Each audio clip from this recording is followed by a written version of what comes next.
ಎಲ್ಲರಿಗೂ ನಮಸ್ತೆ, welcome back to my channel. ಇವತ್ತಿನ ರೀಡಿಂಗ್ ಅಲ್ಲಿ ನಿಮ್ಮ ಪಾರ್ಟ್ನರ್ ನೀವು ಏನಾದರೂ ನೋ ಕಾಂಟ್ಯಾಕ್ಟ್ ರಿಲೇಶನ್ಶಿಪ್ ಅಲ್ಲಿ ಇದ್ರೆ, ಸೊ ಇನ್ ಕೇಸ್ ಅವ್ರಿಗೆ ಏನಾದರೂ ಥರ್ಡ್ ಪಾರ್ಟಿ ಎನರ್ಜಿ ಇದೆ ಅಂತ ನೀವು ಭಾವಿಸಿದ್ರೆ, ಸೊ ಒಂದು ಎಮೋಷನಲ್ ಡಿಸ್ಟ್ರಾಕ್ಷನ್ ಅನುಭವಿಸ್ತಾ ಇದ್ದೀರಾ ನೀವು. ಸೊ ಅವ್ರಿಗೆ ಎನರ್ಜಿ ಪಾಸ್ ಆಗ್ತಾ ಇದೆ, ಅವರು ಯಾರ ಜೊತೆ ಆದ್ರೂ ಎಮೋಷನಲಿ ಇನ್ವಾಲ್ವ್ ಆಗಿದಾರ ಮತ್ತೊಬ್ರು ಪರ್ಸನ್ ಜೊತೆ ಅಂತ ನಿಮ್ಮ ಮನಸ್ಸಿಗೆ ಅನ್ಸಿದ್ರೆ ಈ ವಿಡಿಯೋ ಇಂದ ಒಂದು ಕ್ಲಾರಿಟಿ ಸಿಗುತ್ತೆ. ಸೊ ಇಲ್ಲಿ ನಾನು ಲೈಕ್ 5 ಕಾರ್ಡ್ಸ್ ನ ಪುಲ್ ಮಾಡ್ತಾ ಇದ್ದೀನಿ. ಸೊ ಇದು ಬಂದು ಪಾರ್ಟ್ 2 ಆಗಿರುತ್ತೆ. ನೀವು ಲಾಸ್ಟ್ ವಿಡಿಯೋ ನೋಡಿದ್ರೆ ನಿಮ್ಗೆ ಒಂದು ರೆಫರೆನ್ಸ್ ಇರುತ್ತೆ, ನೋ ಕಾಂಟ್ಯಾಕ್ಟ್ ರಿಲೇಶನ್ಶಿಪ್ ಅವರು ಸೈಲೆಂಟ್ ಏನಕ್ಕಾಗಿದ್ದಾರೆ ಅನ್ನೋದು ಬಗ್ಗೆ ನಾನು ವಿಡಿಯೋ ಮಾಡಿದ್ದೀನಿ, ಜನರಲ್ ರೀಡಿಂಗ್. ಸೊ ಇದು ಪಾರ್ಟ್ 2 ಆಗಿರುತ್ತೆ. ಸೊ ನೀವು ಆ ವಿಡಿಯೋ ನೋಡಿ ಈ ವಿಡಿಯೋ ನೋಡಿದಾಗ ನಿಮ್ಗೆ ಒಂದು ಕ್ಲಾರಿಟಿ ಹೋಪ್ ಸಿಗುತ್ತೆ ಅಂತ ಹೇಳ್ತಾ, ಸೊ ನಾನು ಇಲ್ಲಿ 5 ಕಾರ್ಡ್ಸ್ ನಾನು ಪಿಕ್ ಮಾಡ್ತಾ ಇದ್ದೀನಿ. 5 ಕಾರ್ಡ್ಸ್ ನಾನು ಫಿಲ್ ಮಾಡೋಷ್ಟರಲ್ಲಿ ನೀವು ನಿಮ್ಮ ಪಾರ್ಟ್ನರ್ ನೇಮ್ನ ಖುಷಿಯಾಗಿ 3 ಟೈಮ್ಸ್ ಮನಸ್ಸಲ್ಲಿ ಹೇಳ್ಕೊಳ್ಳಿ. ನಿಮ್ಮ ಇಷ್ಟವಾಗಿರೋ ದೇವರನ್ನ ನೆನೆಸ್ಕೊಂಡು ಈ ವಿಡಿಯೋನ ನೋಡೋದಕ್ಕೆ ನೀವು ಸ್ಟಾರ್ಟ್ ಮಾಡಿ. Let me pull the cards now. 5 of Cups, 7 of Pentacles. Okay, ನೋಡಿ ನೀವು ಫಸ್ಟ್ ಪಾರ್ಟ್ 1 ಅಲ್ಲಿ ನೋಡಿರ್ಬೋದು ಫುಲ್ ಕಾರ್ಡ್ ಬಂದಿತ್ತು. ಇವಾಗ ಇಲ್ಲೂ ಕೂಡ ಫುಲ್ ಕಾರ್ಡ್ ಬಂದಿದೆ, 4 of Cups and Judgment. Okay, let me order it. Okay, ನೀವು ಇಲ್ಲಿ ನೋಡ್ತಾ ಇರ್ಬೋದು ಫಸ್ಟ್ ಕಾರ್ಡ್ ಅಲ್ಲಿ 5 of Cups ಇದೆ. ತುಂಬಾನೇ ರಿಗ್ರೆಟ್ಸ್ ಕಾಡ್ತಾ ಇದೆ, ಎಮೋಷನಲ್ ಲಾಸ್, ಭಾವನಾತ್ಮಕ ನಷ್ಟ ಕಾಡ್ತಾ ಇದೆ ನಿಮ್ಮ ಪಾರ್ಟ್ನರ್ಗೆ.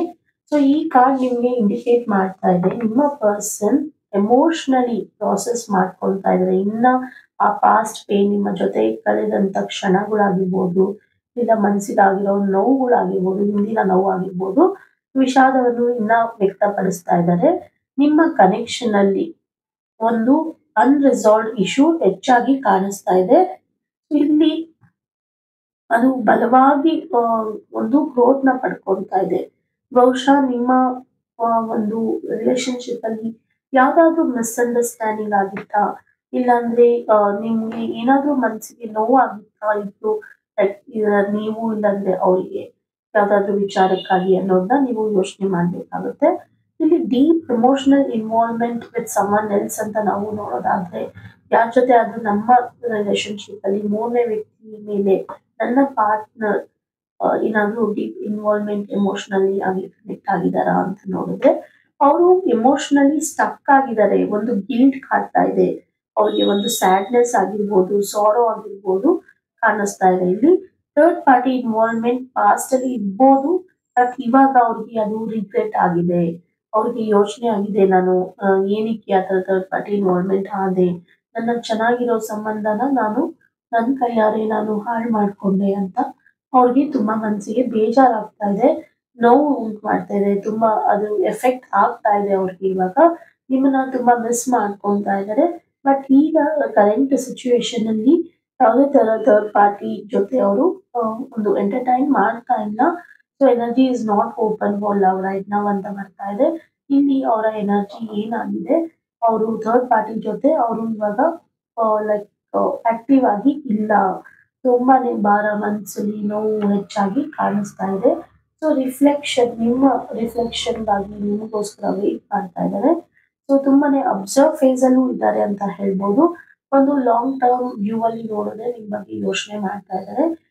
ಸೊ ಅವರ ಚಾಯ್ಸಸ್ ಏನಿದೆ, ಅವರ ಆಯ್ಕೆಗಳು ಏನಿದೆ ಅದನ್ನ ಎವ್ಯಾಲ್ಯೂಟ್ ಮಾಡ್ತಾ ಇದ್ದಾರೆ. ಅದನ್ನ ದೀರ್ಘಕಾಲದಿಂದ ಯೋಚನೆ ಮಾಡಿಕೊಂಡು ಆಯ್ಕೆಗಳು ಏನಿದೆ, ಅದ್ರ ಮೌಲ್ಯ ಏನು, ನಿಮ್ಮ ವರ್ತ್ ಏನು, ನಿಮ್ಮ ವ್ಯಾಲ್ಯೂ ಏನು ಅನ್ನೋದು ಅವ್ರಿಗೆ ಅರ್ಥ ಆಗ್ತಾ ಇದೆ. ಬಟ್ ಯಾವುದೇ ತರ ರಶ್ ಮಾಡ್ತಾ ಇಲ್ಲ, ಯಾವುದೇ ತರ ರಶ್ ಇನ್ ಪ್ರಾಸೆಸ್ ಅಲ್ಲಿ ಅವರು ಇಲ್ಲ. ಸಡನ್ ಆಗಿ ಹೊಸ ನೋಟಕ್ಕೆ ಹೋಗ್ತಾ ಇಲ್ಲ ಅವರು. ಇಲ್ಲ ನಿಮ್ಮನ್ನ ಬಿಟ್ಟು ಬೇರೆ ಕಡೆ ಬೇರೆ ಪರ್ಸನ್, ಥರ್ಡ್ ಪರ್ಸನ್ ಅವ್ರ ಚಾಯ್ಸಸ್ ಅಂತ ಅಂದ್ಬಿಟ್ಟು ಬೇರೆ ಕಡೆನೂ ಹುಡುಕಾಟ ಮಾಡ್ತಾ ಇಲ್ಲ. ಅವರು ಎಮೋಷನಲಿ ಇನ್ವೆಸ್ಟೆಡ್ ಮಾಡ್ತಾ ಇಲ್ಲ ಇವಾಗ ಸದ್ಯದ ಪರಿಸ್ಥಿತಿಗೆ. ತುಂಬಾನೇ ಪೇಷನ್ಸ್ ಆಗಿದ್ದಾರೆ. ಒಂದು ಲೈಕ್ ಅಸೆಸ್ಮೆಂಟ್ ತಗೊಳ್ತಾ ಇದ್ದಾರೆ ಅವರಿಗೆ ಅವರೇ.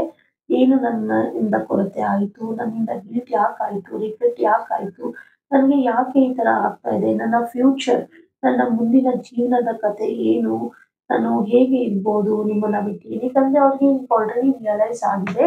ನೀವು ಒಂದು ಎಕ್ಸಾಕ್ಟ್ ಅವರು ಇಷ್ಟಪಡ್ತಾ ಇರ್ಬೇಕಾಗಿರೋ ಒಂದು ಎಕ್ಸಾಕ್ಟ್ ಮ್ಯಾಚ್ ಅನ್ನೋದು ಅವ್ರಿಗೆ ಗೊತ್ತಿತ್ತು. ಒಂದು ಪರ್ಫೆಕ್ಟ್ ಮ್ಯಾಚ್ ಅನ್ನೋದು ಅವ್ರಿಗೆ ಅರ್ಥ ಆಗಿತ್ತು. ಬಟ್ ಇವಾಗ ಒಂದು ಯಾವುದೋ ಒಂದು ವಿಚಾರಕ್ಕೆ ನಿಮ್ಮಿಂದ ದೂರ ಆಗಿ ಅದನ್ನ ಸರಿ ಮಾಡ್ಕೊಳ್ಳೋದಕ್ಕೂ ಅವರು ರೆಡಿ ಆಗ್ತಾ ಇದ್ದಾರೆ. ಬಟ್ ಹೇಗೆ ಬರೋದು, ಹೇಗೆ ಪರಿಹಾರ ಮಾಡಿಕೊಳ್ಳೋದು ಇದ್ರ ಬಗ್ಗೆ ಅಂತ ಅವ್ರಿಗೆ ಯೋಚನೆ ಕಾಡ್ತಾ ಇದೆ. ಇವಾಗ ನೀವು ನೋಡ್ತಾ ಇರ್ಬೋದು, ಇಲ್ಲಿ ಫೂಲ್ ಕಾರ್ಡ್ ಬಂದಿದೆ. ಸೊ ನಮ್ದು ಲಾಸ್ಟ್ ರೆಫರೆನ್ಸ್ ಅಲ್ಲೂ ಲಾಸ್ಟ್ ವಿಡಿಯೋ ರೀಡಿಂಗ್ ಅಲ್ಲೂ ರೆಫರೆನ್ಸ್ ಅಲ್ಲಿ ಫೂಲ್ ಬಂದಿತ್ತು, ಮತ್ತೆ ಇವಾಗ ಫೂಲ್ ಬಂದಿದೆ. ಇದು ಒಂದಕ್ಕೊಂದು ವಿಡಿಯೋಸ್ ಕನೆಕ್ಟ್ ಆಗಿದೆ ಅಂತ ಹೇಳ್ಬೋದು.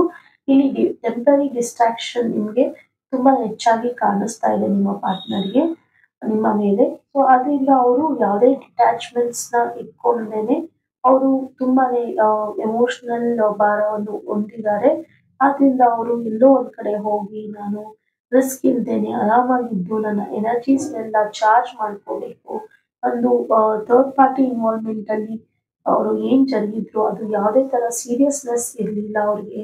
ಮತ್ತೆ ನಿಮ್ಮ ಜೊತೆ ರಿಲೇಶನ್ಶಿಪ್ ಅಲ್ಲಿ ಇದ್ದಾಗೂ ಅತಿ ಹೆಚ್ಚಾಗಿ ಸೀರಿಯಸ್ನೆಸ್ ಅನ್ನೋದು ಕಾಣ್ತಿರ್ಲಿಲ್ಲ. ಟೆಂಪ್ರರಿ ಫ್ಲಕ್ಚುಯೇಷನ್ ಅಂತ ಹೇಳ್ಬೋದು, ಇಲ್ಲಾಂದ್ರೆ ತುಂಬಾನೇ ಇಂಪಲ್ಸಿವ್ ಆಗೋದು, ಇಲ್ಲ ಡೀಪ್ ಮೀನಿಂಗ್ಫುಲ್ ಆಗಿ ನಿಮ್ಮ ರಿಲೇಶನ್ಶಿಪ್ ನ ನೋಡ್ಬೇಕು ಅನ್ನೋದು ಅವ್ರಿಗೆ ಹೆಚ್ಚಾಗಿ ಕಾಣಿಸ್ತಾ ಇಲ್ಲ. ರಿಸ್ಕ್ ಫ್ರೀ ಆಗಿದ್ರು ಅವರು.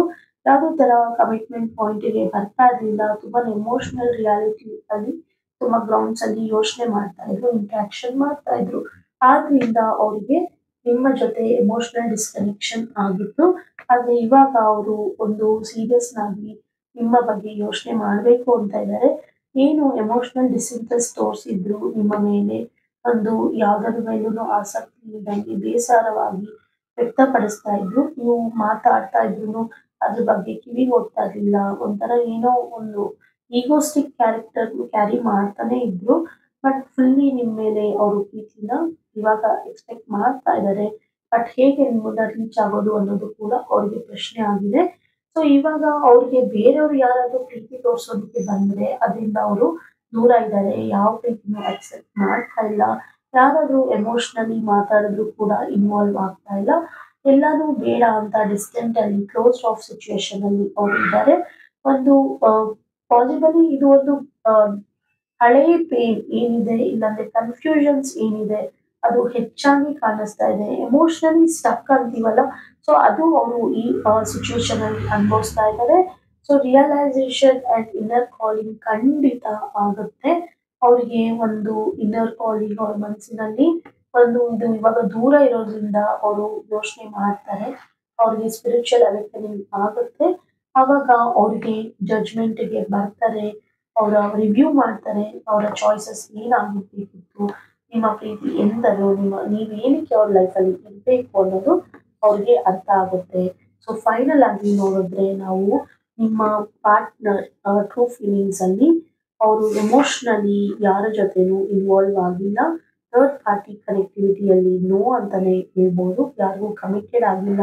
ಯಾರ ಜೊತೆನೂ ಸೀರಿಯಸ್ ಆಗಿ ನಿಮ್ಮನ್ನ ಬಿಟ್ಟು ಅವರು ಯಾರ ಜೊತೆನೂ ಪ್ರೀತಿನ ಕಂಟಿನ್ಯೂ ಮಾಡ್ತಾ ಇಲ್ಲ. ನಿಮಗೋಸ್ಕರ ಹಂಬಲಿಸ್ತಾ ಇದ್ದಾರೆ. ಸೊ ಇಲ್ಲಿ ರಿಗ್ರೆಟ್ ಅಂಡ್ ಎಮೋಷನಲ್ ಲಾಸ್ ಏನಿದೆ ಅದನ್ನ ತುಂಬಾನೇ ಅನುಭವಿಸ್ತಾ ಇದ್ದಾರೆ. ಒಂದು ಲಾಂಗ್ ಟರ್ಮ್ ರಿಫ್ಲೆಕ್ಷನ್ ಅಲ್ಲಿ ನೋಡಿದ್ರೆ ಎಮೋಷನಲಿ ಅನ್ಅವೈಲಬಿಲಿಟಿ ಆಗಿದ್ದಾರೆ. ನಿಮಗೆ ಟೆಂಪ್ರರಿ ಡಿಸ್ಟ್ರಾಕ್ಷನ್ ಇದೆ. ಖಂಡಿತ ಅವರು ಒಂದು ಮೂಮೆಂಟ್ಗೋಸ್ಕರ ವೇಟ್ ಮಾಡ್ತಾ ಇದ್ದಾರೆ ಎಮೋಷನಲ್ ರಿಯಲೈಸೇಷನ್ಗೆ. ಥರ್ಡ್ ಪಾರ್ಟಿ ಪ್ರೆಸೆನ್ಸ್ ಅಲ್ಲಿ ತುಂಬಾನೇ ಶಾಲೋ ಆಗಿದ್ದಾರೆ. ಟೆಂಪ್ರರಿ ಎಮೋಷನಲ್ ಇನ್ಸಿಗ್ನಿಫಿಕೆಂಟ್ ಆಗಿ ಅವರು ವ್ಯಕ್ತಪಡಿಸ್ತಾ ಇದ್ದಾರೆ. ಅದ್ರ ಜೊತೆ ಅವರಿಗೆ ಒಂದು ಇಂಪಾರ್ಟೆಂಟ್ ಏನು ಅಂದ್ರೆ ನಿಮ್ಮ ಬಗ್ಗೆ ಟ್ರೂತ್ಸ್ ಅಂಡ್ ಟ್ರೂತ್ ಫೀಲಿಂಗ್ ಅಂತ ನಾವು ಏನ್ ಹೇಳ್ತೀವೋ ಅದು ಅವ್ರಿಗೆ ಗೊತ್ತಿದೆ. ಅವ್ರಿಗೆ ಏನ್ ಮಾಡ್ಬೇಕು, ನಿಮ್ಮನ್ನ ಪಡ್ಕೋಬೇಕು ಅಂತ. ಬಟ್ ಇವಾಗಿನ ಪರಿಸ್ಥಿತಿಯಲ್ಲಿ ಅವ್ರಿಗೆ ಸ್ವಲ್ಪ ಬೇಜಾರಿದೆ, ಅಸಮಾಧಾನ ಇದೆ, ಕನ್ಫ್ಯೂಷನ್ಸ್ ಇದೆ. ಅದು ಹೆಚ್ಚಾಗಿ ಕಾಣಿಸ್ತಾ ಇದೆ. ಸೊ ಆದ್ರಿಂದ ಅವರು ಸ್ವಲ್ಪ ನಿಮ್ಮಿಂದ ಎಮೋಷನಲಿ ಡಿಸ್ಟ್ರಾಕ್ಟ್ ಆಗಿರ್ಬೋದು, ಡಿಸ್ಟೆನ್ಸ್ ಅನುಭವಿಸ್ತಾ ಇರ್ಬೋದು. ಖಂಡಿತ ಅವರು ವಾಪಸ್ ಬರ್ತಾರೆ. ಮ್ಯಾನಿಫೆಸ್ಟೇಷನ್ಸ್ ಮಾಡಿ, ಸ್ವಿಚ್ ವರ್ಡ್ಸ್ ಯೂಸ್ ಮಾಡಿ. ಸೊ ನಿಮ್ಮ ಪ್ರೀತಿನ ನೀವು ಗೆಲ್ಲೋದಕ್ಕೆ ನಿಮ್ಮ ಕಡೆಯಿಂದ ಡಿವೈನ್ ಅಲ್ಲಿ ನೀವು ಮೊರೆ ಹೋಗ್ಬೇಕು ಅಂತ ಹೇಳ್ತಾ ಈ ವಿಡಿಯೋನ ನಾನು ಇಲ್ಲಿಗೆ ಎಂಡ್ ಮಾಡ್ತಾ ಇದ್ದೀನಿ. ಯಾರಿಗಾದ್ರೂ ಪರ್ಸನಲ್ ರೀಡಿಂಗ್ ಅವಶ್ಯಕತೆ ಇದ್ರೆ ದಯವಿಟ್ಟು ನನ್ನ ವಾಟ್ಸಪ್ ನಂಬರ್ಗೆ ಕನೆಕ್ಟ್ ಆಗಿ. ಸೊ ಮಾತಾಡೋಣ, ಸೊ ಡಿಸ್ಕಸ್ ಮಾಡೋಣ ಹೇಗೆ ಇದನ್ನ ಮುಂದೆ ತರಿಸ್ಬೇಕು ನಿಮ್ಮ ರೀಡಿಂಗ್ ಅಲ್ಲಿ ಟ್ಯಾರೋ ಗೈಡೆನ್ಸ್ ಇಂದ ನಿಮ್ಗೆ ನಾನು ಹೆಲ್ಪ್ ಮಾಡ್ತೀನಿ ಅಂತ ಹೇಳ್ತಾ ಈ ವಿಡಿಯೋನ ಇಲ್ಲಿಗೆ ಎಂಡ್ ಮಾಡ್ತಾ ಇದ್ದೀನಿ. Thank you for watching. See you in the next video. Reference ಆಗಿ ಪಾರ್ಟ್ 1 ವಿಡಿಯೋ ನೋಡೋದು ಮರಿಬೇಡಿ.